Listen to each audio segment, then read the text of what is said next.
வாழ்வில் வார்த்தை ஊழியங்கள் வழங்கும் இன்றைக்கான இறை வார்த்தை. இயேசு கிறிஸ்துவின் விலையேற பெற்ற நாமத்தில் மகிழ்ச்சியோடு உங்களை வாழ்த்துகிறேன்.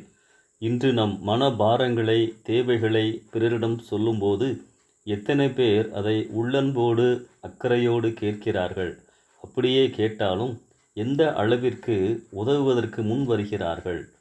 சுயநலமான மனிதர்கள், சுய தேவைகளுக்காக மாத்திரம் வாழும் மனிதர்கள், இப்படிப்பட்ட உலகில்தான் நாம் வாழ்ந்து கொண்டிருக்கின்றோம். ஆனால் வேதத்திலே ஒரு அழகான உற்சாகம் கொடுக்கக்கூடிய ஒரு வசனத்தை காண்பிக்க விரும்புகிறேன். 102ஆம் சங்கீதம் 16வது வசனம்.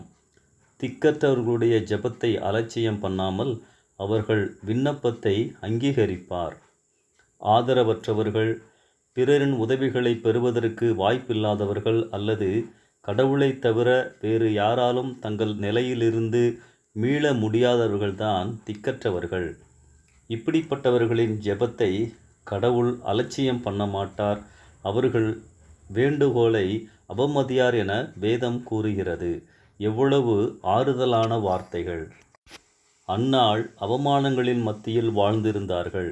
சாரிபாத் விதவை ஆதரவின்றி தன் மகனோடு சாவதற்கு ஆயத்தமாயிருந்தார்கள். நாயினூர் விதவைக்கோ மகன் மரித்து போன சூழல். இந்த ஆதரவற்ற சமயத்தில் ஆண்டவரின் தெய்வீக தொடுதலை இவர்கள் உணர்கிறார்கள். மூவரையுமே ஆண்டவர் காப்பாற்றுகிறார். முடிந்து போனதை ஆரம்பித்து வைக்கின்றார். புதிய துவக்கத்தை கொடுக்கிறார்.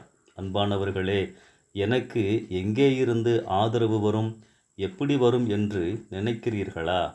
மனதுருகி அழாதே என்று சொன்னவர் நம்மோடு இருக்கிறார். நம் வேண்டுதல்களை அவமதியார் என வேதம் சொல்லுகின்றது.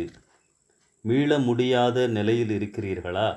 அவ்வளவுதான், முடிந்துவிட்டது என சோர்ந்து போய் உட்கார்ந்து விட்டீர்களா? இந்த ஆண்டவரின் வார்த்தைகள் உங்களை தட்டி எழுப்பட்டும். அன்னாளுக்கு மொத்தம் 6 குழந்தைகள்.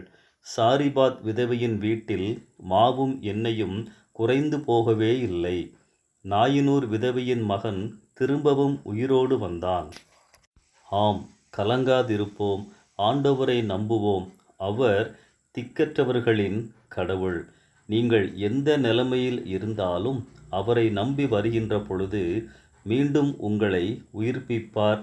பழைய நிலைக்கு கொண்டு வருவார். உங்கள் தேவைகளை சந்திப்பார். இந்த சிந்தனையோடு இந்த நாளை ஆரம்பிப்போம். கர்த்தர் உங்களை நடத்துவாராக. ஆமென்.